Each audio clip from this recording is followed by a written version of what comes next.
रात्रि में कुछ समय बैठ के परमेश्वर के नाम की महिमा करने का प्रभु ने अवसर दिया है, इसलिए मैं परमेश्वर को धन्यवाद करता हूँ। मेरे प्रियजनों, हम पिछले दिनों जो है याकूब के पत्री 4 अध्याय से अध्ययन कर रहे थे।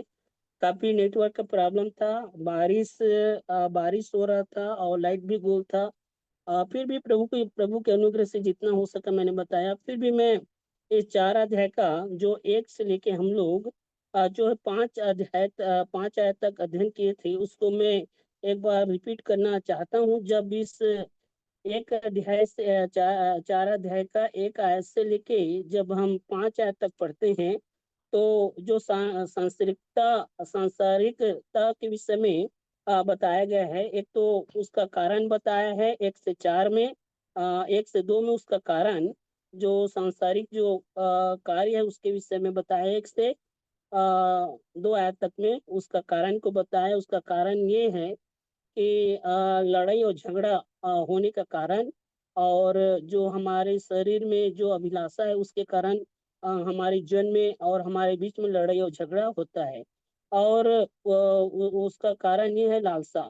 और उसका परिणाम के विषय में देखते हैं तो 3 से लेके 6 आयत तक में जो है उसका परिणाम जो है उसके विषय में बताया है।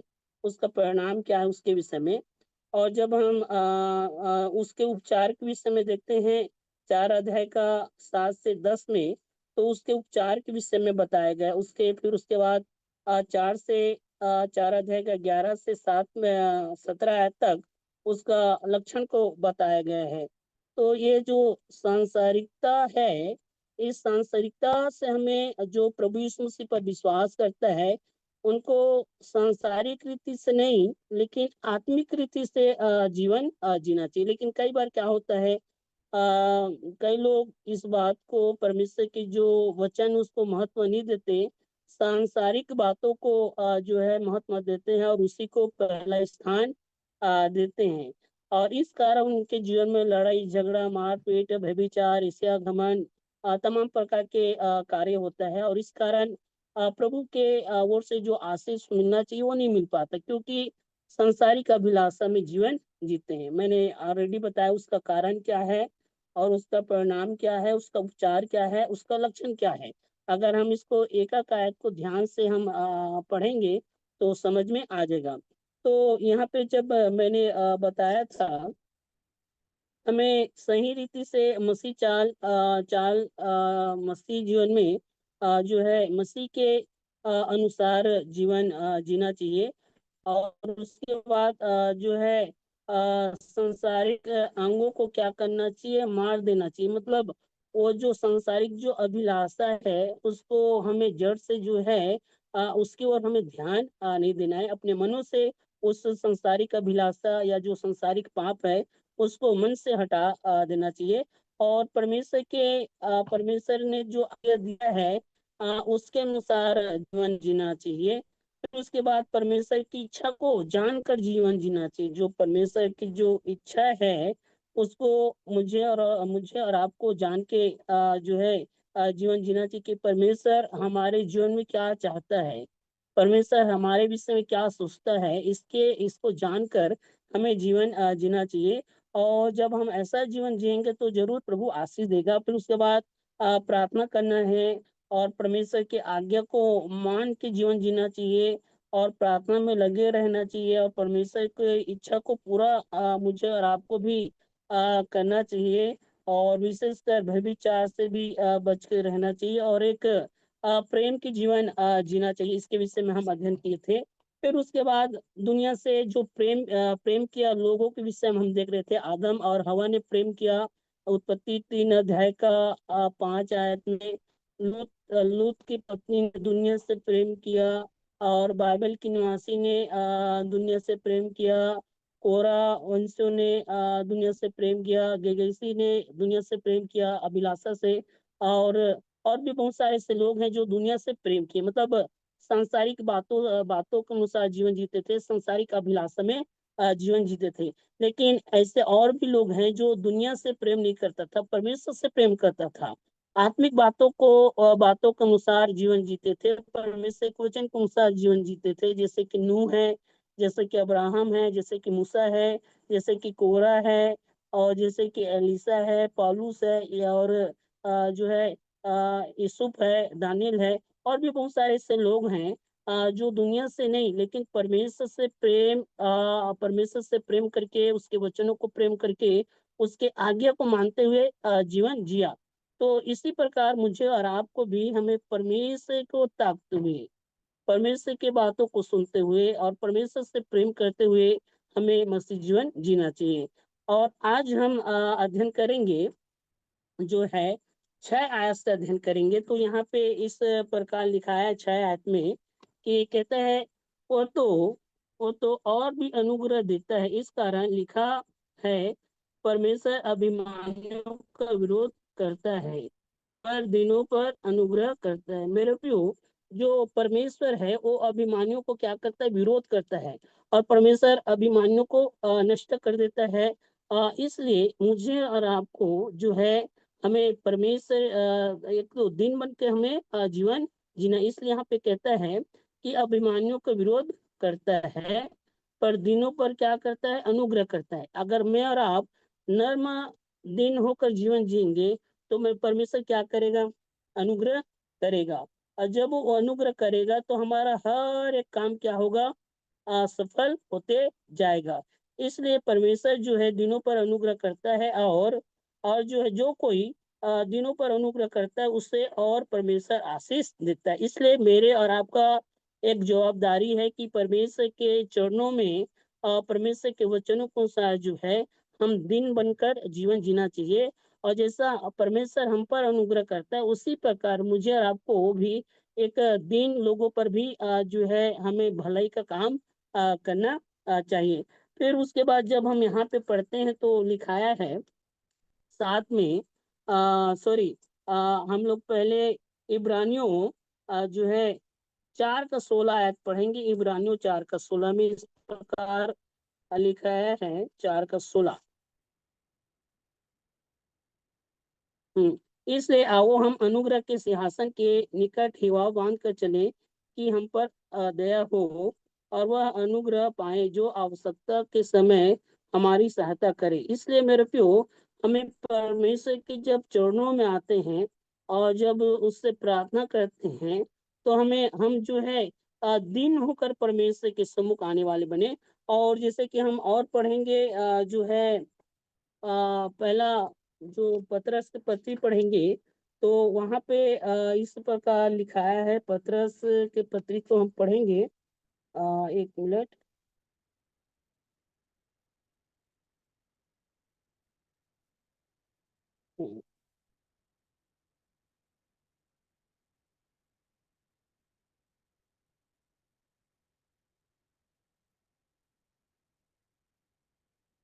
पहला पत्रस हम पढ़ेंगे तो वहां पे देखते हैं। पहला पत्रस 5 अध्याय का जो है 8-9 पढ़ेंगे तो वहां पे परमेश्वर के बलवंत हाथों के नीचे दीनता से रहने से उचित समय में परमेश्वर क्या करेगा? हमारा सहायता करेगा। तो इसलिए हमें परमेश्वर के बलवंत हाथों के नीचे जो है दीनता के साथ रहना है ताकि वो उचित समय में क्या करेगा? बढ़ाएगा।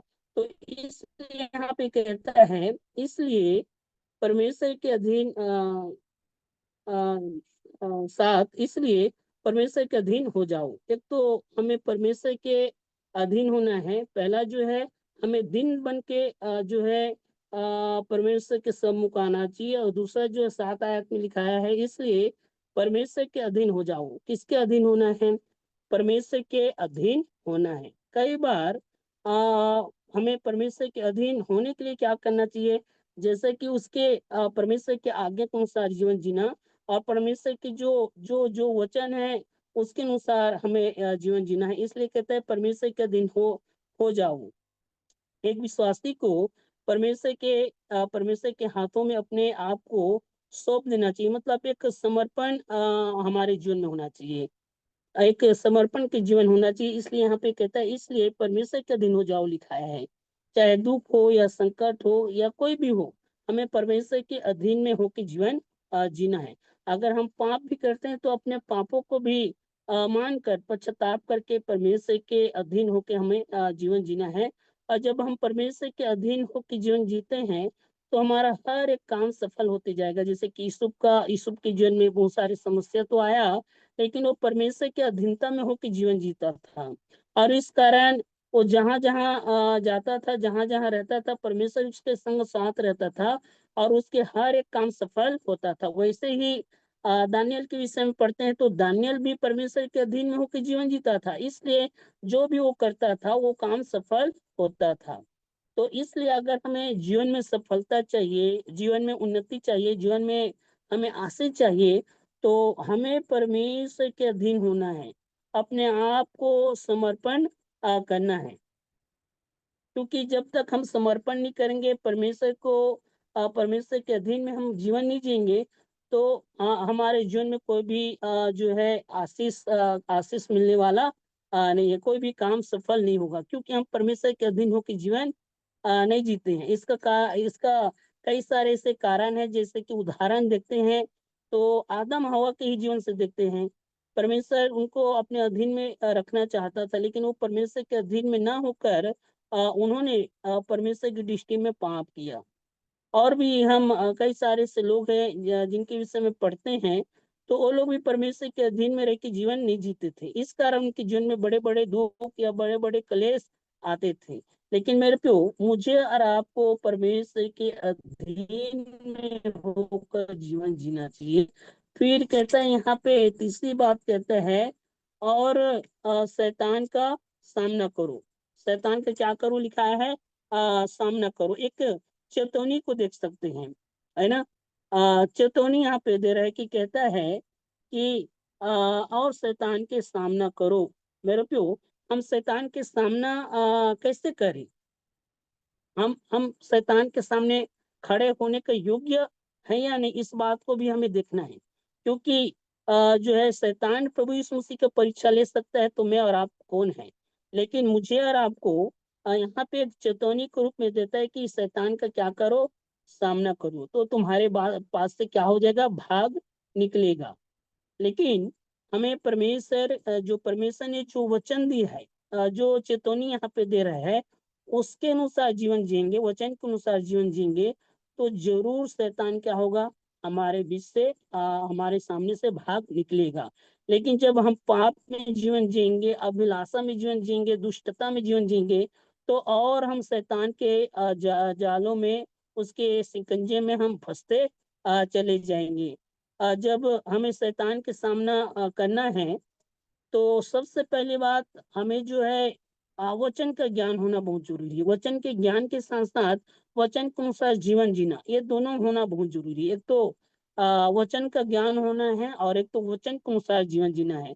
प्रभु यीशु मसीह का परीक्षा शैतान ने किया। मत्ती 4 अध्याय में हम पढ़ते हैं, 4 अध्याय का 4 आयत से लेके 9 आयत तक। तो वहां पे प्रभु यीशु मसीह उपवास था, 40 दिन 40 रात वो उपवास था। और शैतान ने क्या किया, उस पर जो है परीक्षा किया। लेकिन प्रभु यीशु मसीह ने स्पष्ट उसका सामना कैसा किया, वचनों के अनुसार किया, है ना। और वचनों के अनुसार उन्होंने जो है उसे जवाब दिया प्रभु यीशु मसीह ने। और तो शैतान उसके सामने से क्या हो गया, भाग निकला। उसी प्रकार मेरे और आपके जीवन में वचन का ज्ञान होना बहुत जरूरी है, और वचन के साथ साथ वचन के अनुसार जीवन जीना। कई भाई बहनों को वचन का ज्ञान है, शैतान को भी वचन का ज्ञान है, लेकिन शैतान जो है वचन के अनुसार जीवन नहीं जीतता है। इसलिए मुझे और आपको वचन का ज्ञान होना बहुत जरूरी है। उसके साथ साथ जो है हमें वचन के अनुसार जीवन जीना है। और जब हम वचन के अनुसार जीवन जिएंगे, तो शैतान भी हमारे बीच से क्या हो जाएगा, भाग निकलेगा। हमें शैतान से डरने का आवश्यकता नहीं है, शैतान से घबराने का आवश्यकता नहीं है। शैतान बहुत ही चतुर चालाक है, और जो मसीह भाई बहन हैं उनको पाप में गिराने के लिए हर एक प्रकार से प्रयास करता है। लेकिन मुझे और आपको यहाँ पे 7 आयत में जो है स्पष्ट चेतावनी देता है, कि कहता है इसलिए परमेश्वर के अधीन हो जाओ और शैतान का सामना करो, तो वह तुम्हारे पास से भाग निकलेगा। तो मुझे और आपको क्या करना है, हमें वचन के ज्ञान होना है और वचन के अनुसार जीवन जीना है। तो जरूर हमारे बीच से जो है शैतान क्या हो जाएगा, भाग निकलेगा। और जब हम और भी हम देखते हैं परमेश्वर के वचन से, तो यहाँ पे कहता है कि 8:8 पढ़ेंगे तो कहता है, परमेश्वर के निकट आओ तो वो भी तुम्हारे निकट आएगा। हमें जो है परमेश्वर के निकट आना है, मतलब सहायता के लिए निकट आना है ना। परमेश्वर की महिमा करने के लिए निकट आना है, परमेश्वर की स्तुति करने के लिए निकट आना है, उसके वचनों के अनुसार जीवन जीने के लिए निकट आना है, उससे बराबर प्रार्थना करने के लिए हमें निकट आना है, सहायता मांगने के लिए निकट आना है। जैसे हम जब जो इतिहास पढ़ते हैं, इतिहास, दूसरा इतिहास हम पढ़ेंगे, तो वहाँ पे जो है बहुत ही युद्ध का संभावना था।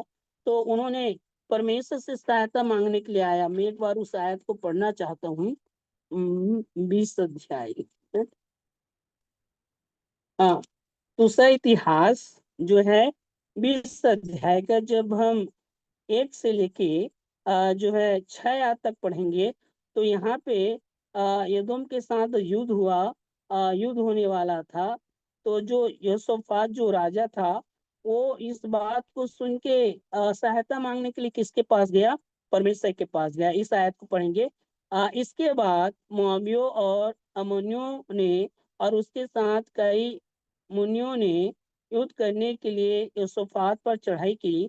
तब लोगों ने आकर यहोशापात को बता दिया, ताल के पार ऐसे एदोम देश की ओर से एक बड़ी भीड़ तुझ पर चढ़ाई कर रही है, और देख, वह हसोनतमार तक, जो ए, एनगदी भी कहलाता है, पहुंच गई है, पहुंच गई है।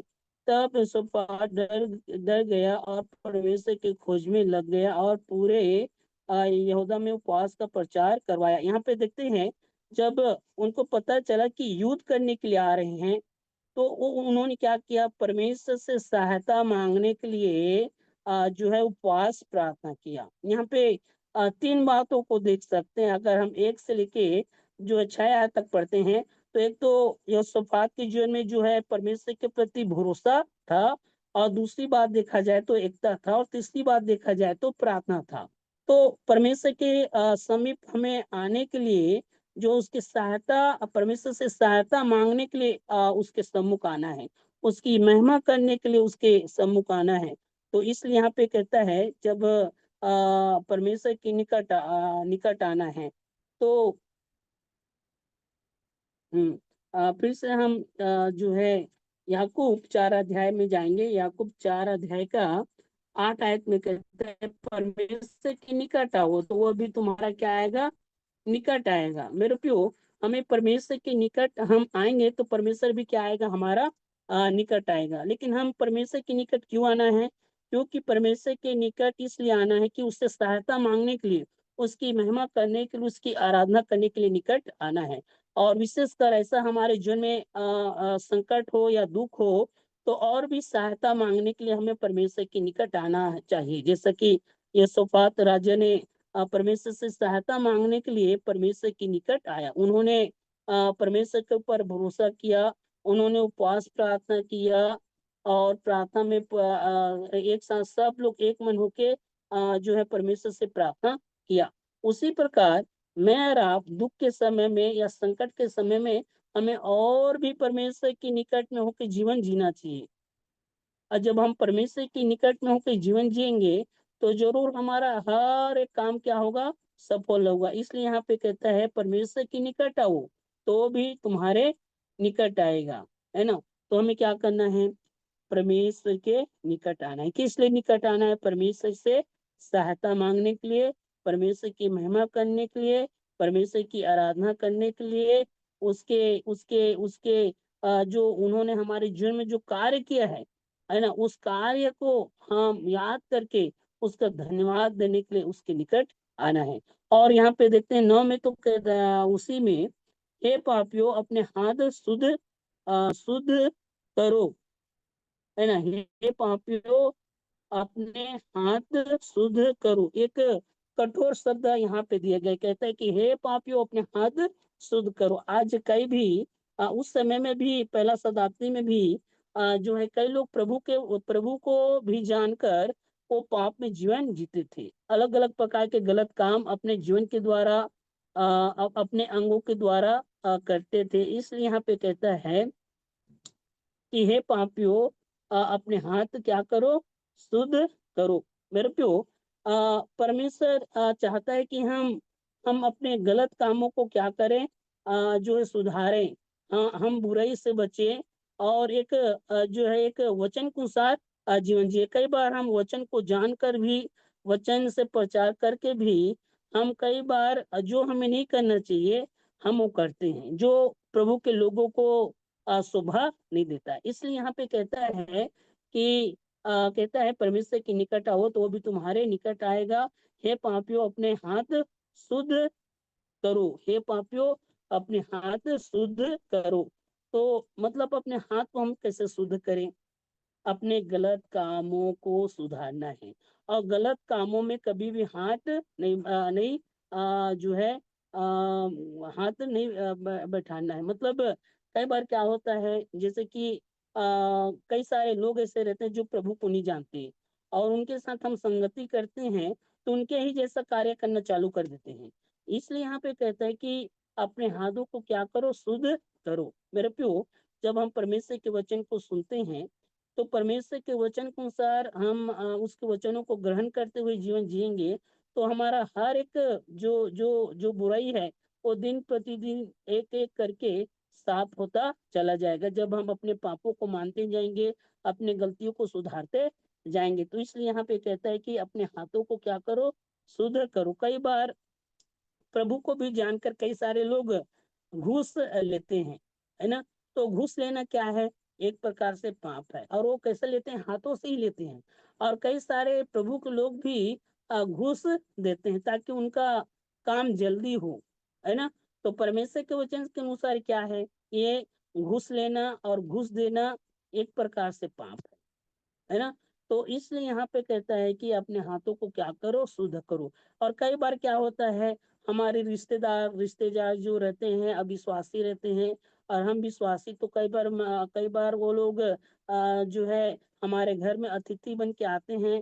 तेरे हमारे घर में अतिथि बन के आए हैं तो उसके लिए हमें क्या पकाना चाहिए, उसके उसकी इच्छा के अनुसार हमें बहुत कुछ पकाते हैं, अच्छी बात है। लेकिन कई बार क्या होता है, कई लोग दारू पीने वाले रहते हैं।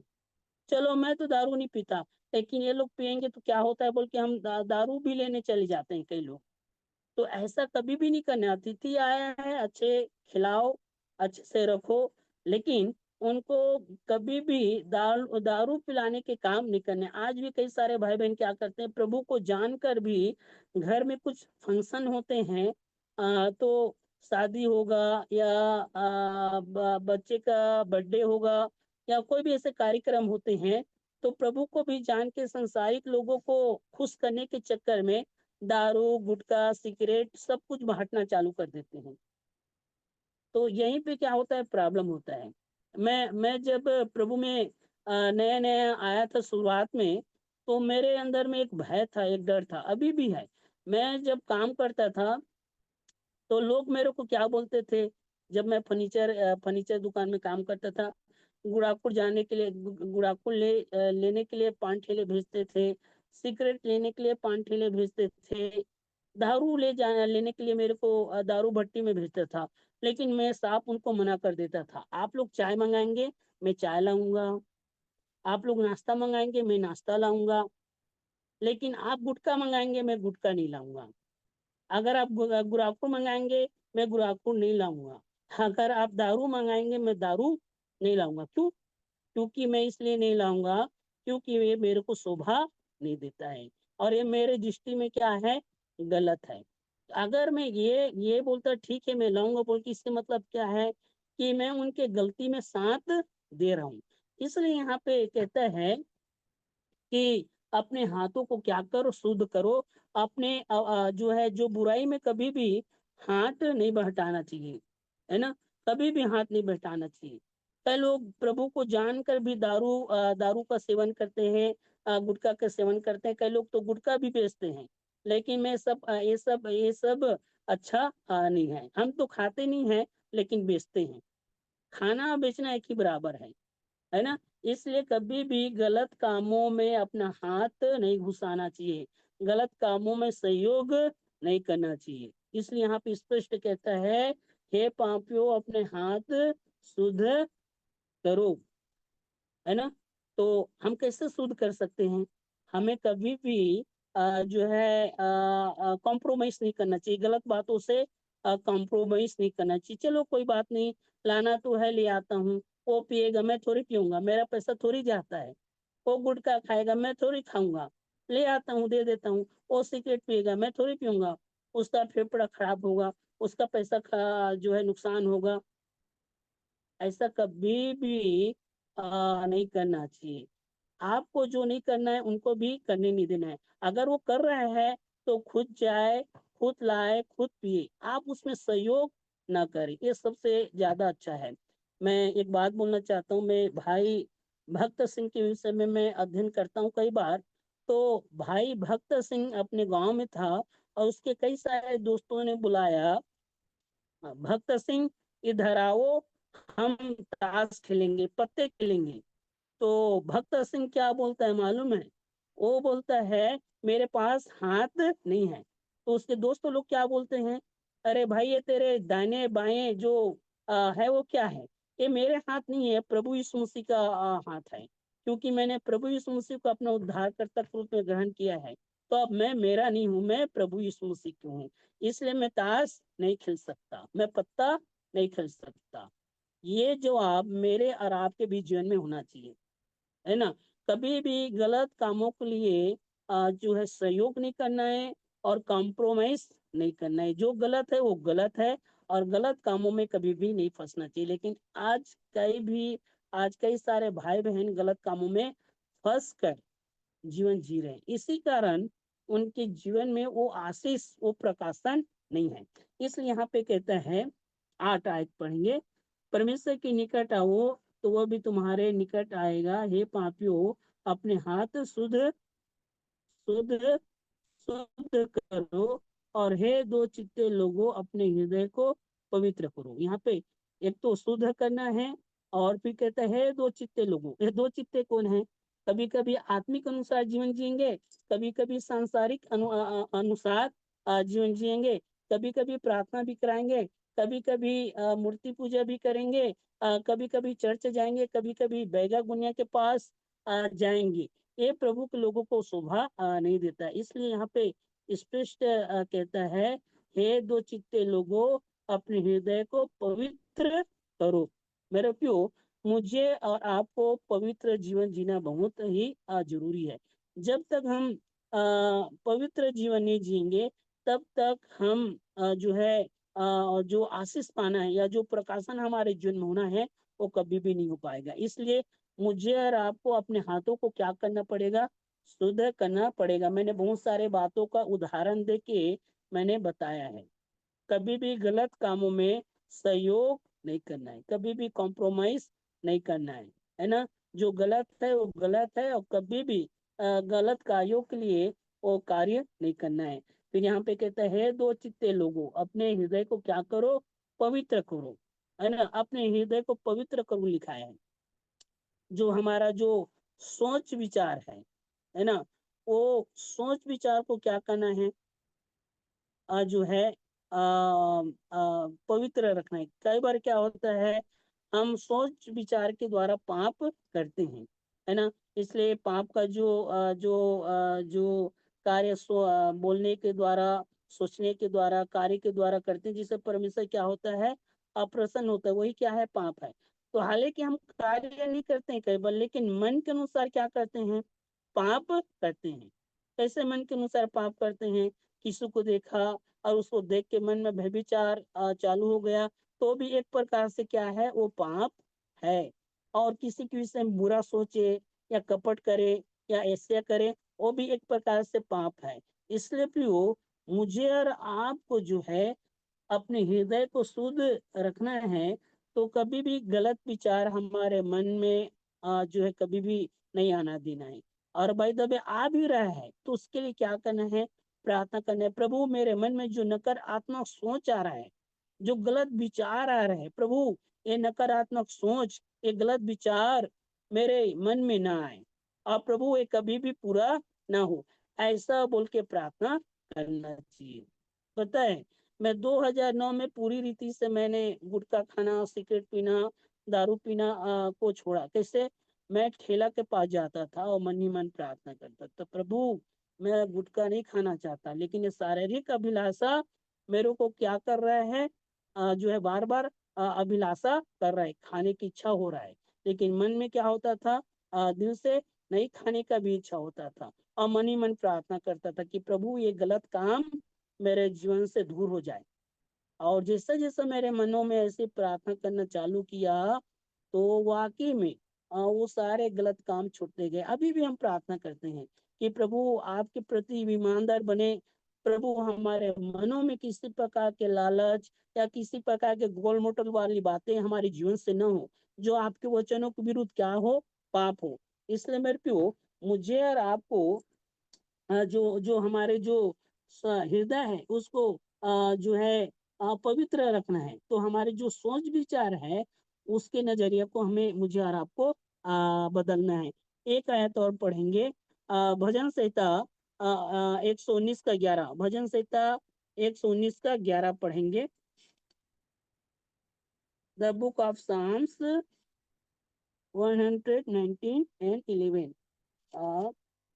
यहाँ पे लिखा है, मैंने तेरे वचन को अपने हृदय में रख छोड़ा है कि तेरे विरुद्ध पाप ना करूं। मेरे प्यो, यहाँ पे परमेश्वर की जो व्यवस्था है उसको मन से मानना है, दिल से मानना है। और जब हम दिल से उसके वचनों को मानेंगे तो जरूर हम पाप करने से बच सकते हैं। इसलिए भजन संहिता 119 के 11 में लिखा है, मैं तेरे वचन को अपने हृदय में रख छोड़ा है कि तेरे विरुद्ध पाप ना करूं। अगर हम जो परमेश्वर की जो वचन है उसको अपने हृदय में रखेंगे तो जरूर हम पाप करने से क्या हो सकते हैं, बच सकते हैं। अगर हम परमेश्वर के वचन को सुनते बस हैं, और सुन के दूसरे एक कान से सुने और दूसरे कान से निकाल देंगे, तो फिर कोई मतलब का नहीं है। आप जरूर एक दिन आप पाप के गड्ढे में डूबोगे। लेकिन उसको सुन के क्या करना है, अपने हृदय में ग्रहण करना है, तब जाके आप पाप से बच सकते हैं। इसलिए कहता है, इसलिए कहते हैं यहाँ पे कहता है, परमेश्वर के निकट आओ तो वो भी तुम्हारे निकट आएगा। हे पापियों, अपने हृदय शुद्ध करो, और हे दो चित्ते लोगों अपने हृदय को पवित्र करो। हे दो चित्ते लोगों अपने हृदय को क्या करो, पवित्र करो, लिखा है ना। तो हम जो है अपने हाथों को भी शुद्ध करना है, अपने मनों को भी शुद्ध करना है, अपने हृदय को भी शुद्ध करना है, मतलब पूरा जीवन जो है पवित्रता की जीवन होना चाहिए, है ना। इसलिए कभी भी गलत कामों में हमें नहीं पड़ना है, और कभी भी गलत कामों में हमें सहयोग नहीं करना है। कई बार मसीह जो भाई बहन है, खासकर जो जवान भाई बहन है, वो गलत संगति में पड़ के जो है उनका जीवन भी, उनका चरित्र भी क्या हो जाता है, बदल जाता है। इसलिए पौलुस कहता है, अच्छे जो है बुरा बुरा चरित्र अच्छे चरित्र को क्या कर देते हैं, बदल देते हैं, है ना। मतलब गलत संगति में आप जाओगे तो एक दिन गलत हो जाओगे, आप बैकस्लाइड हो जाओगे प्रभु की संगति से, प्रभु के वचनों से आप क्या हो जाएंगे, दूर हो जाएंगे। क्योंकि अच्छे चरित्र को बुरे चरित्र क्या कर देता है, बिगाड़ देता है। इसलिए कभी भी आप संगति भी करते हैं तो सोच समझ के करें, और उनके जैसा काम कभी भी नहीं करना है कि चलो मेरा दोस्त जो दोस्त है, जो मेरा जिगरी यार है, वो ऐसा कर रहा है तो मैं भी करूँ, नहीं, कभी भी ऐसा नहीं करना है। आपका दोस्त कर रहा है उसको मना करो, और जो जैसा आप करते हो, प्रार्थना करते हो, वचन पढ़ते हो, शुभ समाचार सुने हो तो उनको भी शुभ समाचार सुनाओ, चर्च आने के लिए उनको मनाओ, जैसा भी हो उनको प्रेम के साथ, वो गलत कामों से उनको क्या करो, बचाना चाहिए। लेकिन कई बार हमारे जो जवान भाई बहन है, गलत संगति में पड़ के वो गलत मार्ग को चुन लेते हैं, और वो धीरे धीरे क्या हो जाते हैं, परमेश्वर की संगति से दूर हो जाते हैं। हमारे भी ऐसे कलीसिया में कई सारे ऐसे लोग हैं, उनको ऑलरेडी हम कई बार उनके लिए प्रार्थना करते हैं, उनको वचनों से सुनाते हैं, और व्यक्तिगत बैठा के भी समझाते हैं फिर भी गलत संगति में आके क्या हो जाते हैं लोग, परमेश्वर की संगति से दूर हो जाते हैं। इसलिए मुझे और आपको सावधानी पूर्वक संगति करना चाहिए, और हमें दिन प्रतिदिन पवित्रता में, आत्मिकता में हमें आगे बढ़ना है। और जो अभी जो परमेश्वर ने जो दिन दिया है, जो जवानी दिया है, वो परमेश्वर के नाम की महिमा के लिए परमेश्वर ने दिया है, ताकि इस समय हम और भी एक शुद्ध मन के साथ, एक पवित्र हृदय के साथ प्रभु की जितना हम करीब जाएंगे, जितना उसके आगे को मानेंगे, उतना ही प्रभु अपने समय क्या करेगा, इस्तेमाल करेगा।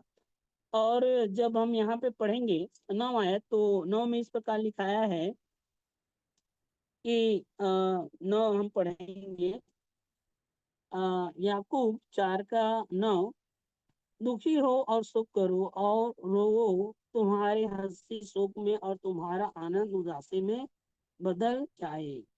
क्यों ऐसा बोला है? अगर आप परमेश्वर की बातों को नहीं मानते हैं, अगर आप परमेश्वर की आज्ञा को पूरा नहीं करते हैं, जो उन्होंने चेतावनी जो दिया है ना, जो परमेश्वर ने जो अभी बहुत सारे परमेश्वर के वचन में पढ़े हैं, उसके अनुसार हम जीवन नहीं जीते हैं, तो यहाँ पे लिखा आए हैं, दुखी हो और शोक करो और रोवो, और तुम्हारी हंसी शोक में और तुम्हारा आनंद उदासी में बदल जाए। क्यों बदलेगा? क्योंकि हम परमेश्वर की इच्छा के अनुसार जीवन नहीं जीते हैं। अगर हमें रोना है, अगर हमें दुखी होना है, तो इसलिए होना है कि मैं परमेश्वर के वचनों को पूरा नहीं कर पा रहा हूँ। हमें परमेश्वर से प्रार्थना में रोना है, आंसुओं को बहाना है।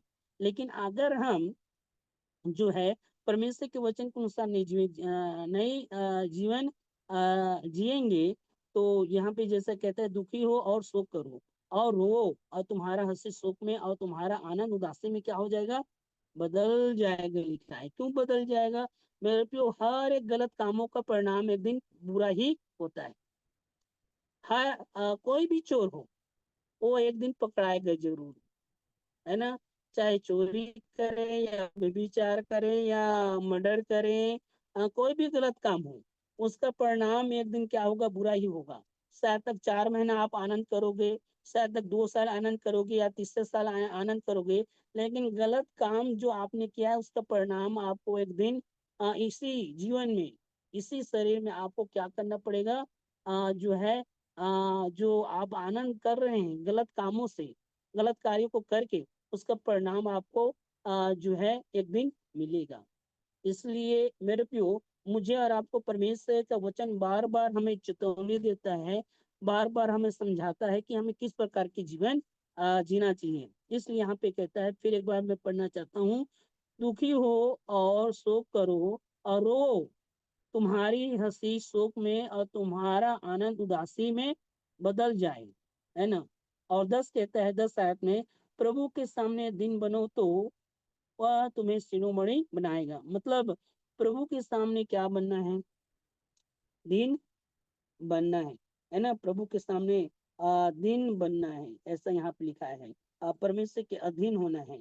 और जब हम परमेश्वर के अधीन होकर जीवन जिएंगे, तो जरूर परमेश्वर जो है क्या देगा, आशीष देगा। इसलिए परमेश्वर के सामने दिन बनना है ना।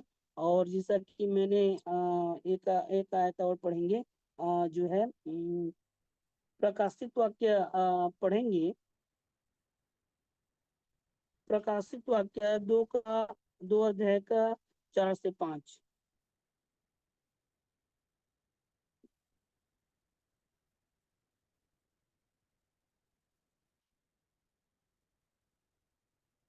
हम्म 2 अध्याय का यहाँ पे इस प्रकार लिखाया है, 4 और 5 पढ़ेंगे।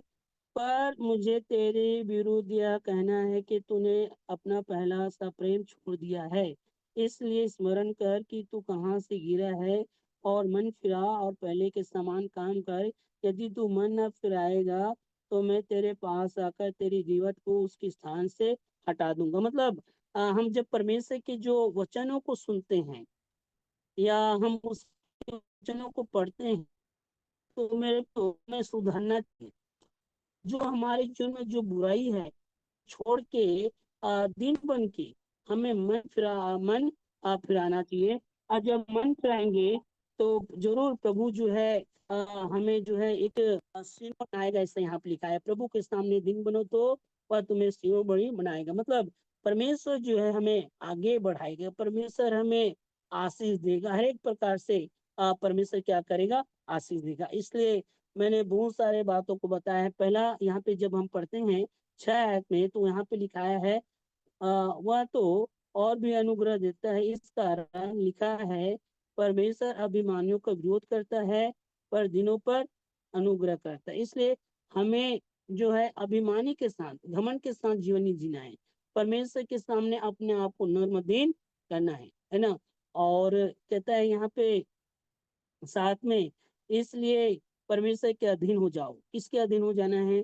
पहले तो दिन बनना है और घमंड नहीं करना है, और दूसरी बात परमेश्वर के अधीन हो जाना है। तीसरी बात एक चेतावनी देता है, शैतान का सामना करो। फिर उसके बाद जो है 8 आयत में कहता है परमेश्वर के निकट आओ तो भी तुम्हारा निकट आएगा। हमें परमेश्वर के निकट में रह के जीवन जीना है। और जो है 9 पे हम 8 में पढ़ते हैं, 8 में ही यहाँ पे लिखा है, हे पापियों अपने हृदय हाथ शुद्ध करो। क्या करना है? हमें कभी भी गलत कामों के लिए कभी भी सहयोग नहीं करना चाहिए, गलत कामों से हमें बच के रहना चाहिए। फिर कहता है 8 में कहता है कि हे दो चित्ते लोगों अपने हृदय को पवित्र करो। हे दो चित्ते लोगों अपने हृदय को क्या करो, जो है पवित्र करो। मेरे प्यो, हमारे सोच विचार कभी भी नकारात्मक सोच हमारे मनों में नहीं आना चाहिए। और फिर उसके बाद जो जो अगर हम परमेश्वर के वचन को साथ जीवन नहीं जीते, अगर उसके बातों को नहीं बताते, तो 9 में उसका उदाहरण 9 आयत में उसको उदाहरण दिया है। और 10 में कहता है प्रभु के सामने दिन बनो तो वह तुम्हें शिरोमणि बनाएगा। परमेश्वर क्या बनाएगा? शिरोमणि बनाएगा। इसलिए परमेश्वर के जो वचन है और जो परमेश्वर ने जो ठहराया हुआ है, उसके अनुसार मुझे और आपको जीवन जीना है। और एक आयत में पढ़ के समाप्त करूंगा, जो है 4 के साथ में, जैसे यहाँ पे लिखा है, इसलिए परमेश्वर के अधीन हो जाओ। मुझे और आपको क्या होना है? परमेश्वर के अधीन होना है। और जब हम परमेश्वर के अधीन में जीवन जिएंगे, तो हर एक प्रकार के पाप और गुनाह से हम बच सकते हैं, हर एक प्रकार के अंधकार की शक्ति से बच सकते हैं। और हमारा जो है हमारा सुधि लेने वाला, हमें बचाने वाला, हमारी जरूरतों को पूरा करने वाला वो परमेश्वर है। इसलिए परमेश्वर के अधीन में होके जीवन जीना है। और पतरस के पहला पतरस जो है, पहला पतरस 2 अध्याय पढ़ेंगे। 2 का 13 और 14 में इस प्रकार लिखा है। 13 और 14 में, प्रभु के लिए मनुष्यों के ठहराए हुए हर एक प्रबंधक के अधीन रहो, और राजों के लिए कि वह सब पर प्रधान है, और हाकिमों के, क्योंकि वह कुकर्मियों का दंड देने और सुकर्मियों के प्रशंसा के लिए उसको भेजे हुए हैं। यहाँ पे एक जो परमेश्वर की जो ठहराए हुए जो क्या बोलते हैं उसको, प्रबंधक है ना, जो ठहराया हुआ है प्रभु ने, उसके अनुसार हमें जीवन जीना, उसके अधीन में होके जीवन जीना है। और पतरस, पहला पतरस 2 का 18 में अपने स्वामी के अधीन होना है। फिर उसके बाद जो है अब हम पढ़ते हैं तो एक दूसरे के अधीन होकर जीवन जीना है ना। तो सब मिला के हमें परमेश्वर के अधीन में होकर जीवन जिएंगे उसके वचनों के अनुसार, तो जो परमेश्वर ने ठहराया हुआ है उसके अधीन में जरूर हम जीवन जिएंगे। इसलिए परमेश्वर के अधीन में जीवन जीने से हमारे जीवन में क्या है? नुकसान नहीं है, फायदा है, हमारे जीवन के लिए भलाई है। इसलिए मेरे प्रियो, हमें परमेश्वर के अधीन में होके जीवन जीना चाहिए। और याकूब, फिर से हम याकूब में आएंगे। याकूब 4 अध्याय का 11 और 12 आयत को भी हम आज पढ़ लेते हैं। याकूब 11 और 12 आयत को भी पढ़ लेते हैं, 4 अध्याय का। है भाइयों, एक दूसरे की बदनामी ना करो, और अपने भाई की बदनामी करता है या भाई पर दोष लगाता है, वह व्यवस्था की बदनामी करता है और व्यवस्था पर दोष लगाता है, और यदि तू व्यवस्था पर दोष लगाता है तो व्यवस्था पर चलने वाला नहीं पर उस पर हाकिम ठहरा। व्यवस्था देने वाला और हाकिम तो एक ही है, जो बचाने और नाश करने में सामर्थ्य है। पर तू कौन है जो अपने पड़ोसी पर दोष लगाता है? यहाँ पे जो दोष लगाने के विषय में बताया गया है। मुझे और आपको किसी के ऊपर दोष नहीं लगाना चाहिए, विशेषकर अगर हम ना देखे हो और सही से उसके विषय में ना जानते हो तो कभी भी चाहे वो अपने भाई हो या पड़ोसी हो या कलीसिया में कोई भी हो, कभी भी उसके विषय में दोष नहीं लगाना चाहिए, और दोष लगा के उस पर न्याय भी नहीं करना चाहिए, क्योंकि परमेश्वर ही है जो सारे कामों को परखने वाला और सारे बातों को न्याय करने वाला, वो परमेश्वर है। इसलिए हम अपने एक दूसरे की बदनामी नहीं करना चाहिए। कई बार क्या होता है, कलीसिया में ये लोग चालू हो जाते हैं एक दूसरे का बदनामी करने के लिए, परिवार में भी चालू हो जाते हैं एक दूसरे का बदनामी करने के लिए। जैसे कि आदम हवा क्या कर रहे हैं, एक दूसरे के ऊपर दोष लगा रहे हैं, है ना। और भी बाइबल में ऐसे बहुत सारे उदाहरण हम पढ़ते हैं। तो इसलिए हमें एक दूसरे पर कभी भी दोष नहीं लगाना चाहिए, बल्कि एक दूसरे को अपने से अच्छा समझना है। अगर कोई गलती करता है तो उसको भाई समझकर, उसको बहन समझकर, उसको माता समझकर, उसको जो है पिता समझकर उनको क्या करना है, समझाना है। लेकिन दोष लगाने का काम कभी भी नहीं करना है। इसलिए मेरे प्रियो, प्रभु सहायता करे, प्रभु आप सबको आशीष दे, सबको जय मसीह की, परमेश्वर के नाम की महिमा।